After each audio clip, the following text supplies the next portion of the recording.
Easy go.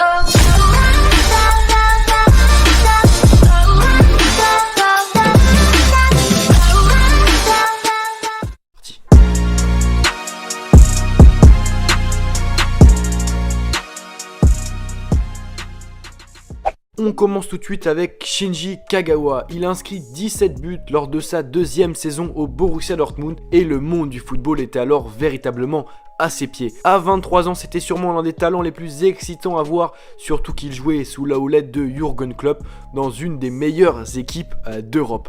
Après un deuxième titre de champion d'Allemagne consécutif avec le Borussia de l'époque, de nombreux clubs se sont rapprochés de Kagawa pour le faire signer, dont le grand Real Madrid qui était à l'époque entraîné par José Mourinho. Mais ayant un peu peur d'être remplaçant face à la concurrence de Mesut Özil au Real Madrid, Kagawa a préféré s'engager à Manchester United où Alex Ferguson lui avait promis une place de titulaire régulier. Cependant, cela n'a pas vraiment été le cas puisqu'au final, notamment à cause des blessures, il n'est apparu que 20 fois lors de sa première saison et ça s'est pas vraiment arrangé avec le temps puisqu'il a jamais réussi à s'imposer en Angleterre. Et en 2014, avec le recrutement de Di Maria et Juan Mata par Manchester United, il est retourné au Borussia Dortmund. Au même moment, Mesut Özil et Mourinho ont tous les deux quitté en même temps le Real Madrid, ce qui signifie que Kagawa aurait pu avoir et gagner sa place au Real Madrid s'il avait signé chez les Merengues 2 ans plus tôt.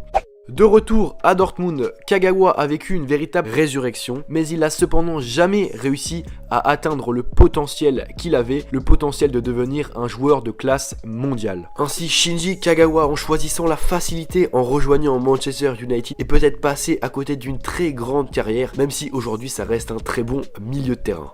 Le joueur suivant, c'est Andrei Arshavin. Étincelant lors de l'Euro 2008 avec l'équipe de Russie, Andrei Arshavin a impressionné l'Europe entière, ce qui lui a permis de rejoindre au mercato hivernal suivant Arsenal pour une grosse somme. 4 buts marqués contre Liverpool à Anfield et une victoire face au Barça ont mis en lumière le potentiel de sa future grande carrière. Malheureusement, le jeune russe n'était pas ce que l'on peut appeler un gros travailleur et au lieu de consacrer ses efforts à l'entraînement, il a passé son temps à critiquer le faible niveau de l'équipe et à donner son opinion sur les femmes, affirmant qu'elles ne devraient pas avoir le droit de fumer ni de conduire.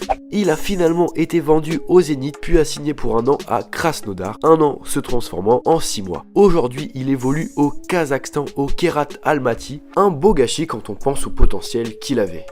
Le joueur suivant, c'est Hatem Ben Arfa, grand artisan de la victoire de l'équipe de France U17 lors de l'Euro 2004 et débutant en Ligue 1 seulement 17 ans, Hatem Ben Arfa a été promis à un très grand avenir dans le football. Il fait des débuts remarqués en professionnel, mais son comportement et ses mauvais choix de carrière ont complètement ruiné ce qui s'annonçait comme l'une des plus belles histoires du football français.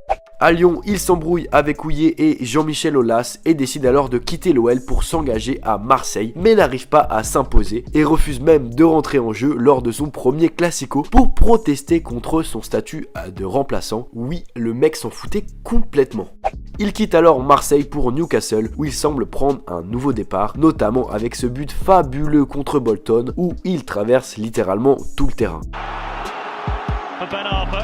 He's away from Ricketts. Now then, Cisse wants it played through now and Ben Arfa delays it. Ben Arfa all the way. What a goal! That's a Ben Arfa! A magnificent... Cependant, à la suite d'un tacle de Jong, il se blesse 6 mois et retombe dans ses travers. Il est ensuite prêté à Hull City, mais encore une fois, il s'embrouille avec son entraîneur et quitte le club.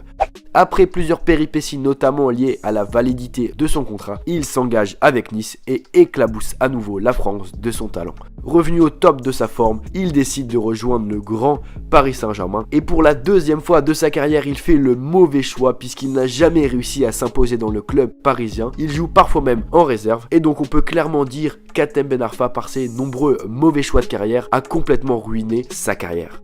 On continue avec Oscar, ancien grand espoir brésilien. En 2011, il est encensé par tous les médias brésiliens qui voyaient alors en lui la future star de la Seleção. Comme Kagawa, en 2012, Oscar a failli signer au grand Real Madrid puisque l'entraîneur de l'époque, José Mourinho, était très intéressé par la pépite brésilienne de 21 ans. Cependant, l'irremplaçable Mesut Özil a fait peur à Oscar, qui avait peur de ne pas jouer, de ne pas être titulaire et qui, après préféré signer l'année d'après, donc en 2012, à Chelsea.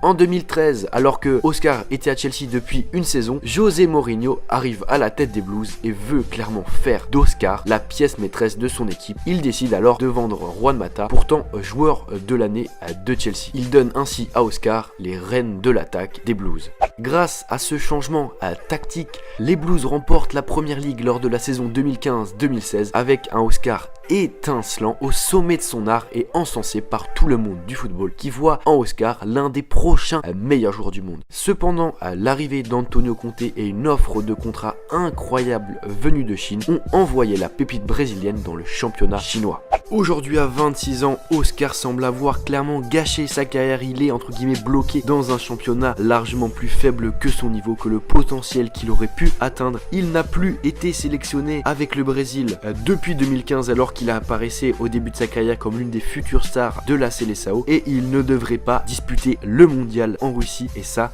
c'est vraiment dommage. Enfin, on termine avec Adriano. Incroyable dribbleur et enquillant les buts à l'Inter au début des années 2000, le Brésilien hérite très rapidement du surnom de l'empereur. Malheureusement, son comportement laissant clairement à désirer avec un manque d'implication sur le terrain a fini par exaspérer ses supporters mais également ses coéquipiers. Ajoutez à cela sa mauvaise condition physique avec un surpoids au début de la saison 2006-2007 et des problèmes avec l'alcool ont clairement entériné ce qui s'annonçait comme l'une des plus belles carrières du football brésilien moderne. Adriano n'a donc jamais réussi à atteindre son potentiel, il a très souvent trahi à la confiance que ses entraîneurs lui donnaient notamment à travers ses frasques nocturnes et donc il n'a jamais réussi à être le joueur qu'il aurait dû être. Aujourd'hui, certaines informations affirment qu'il serait rentré dans les cartels au Brésil. Enfin bref, c'est assez compliqué, il a clairement gâché sa carrière.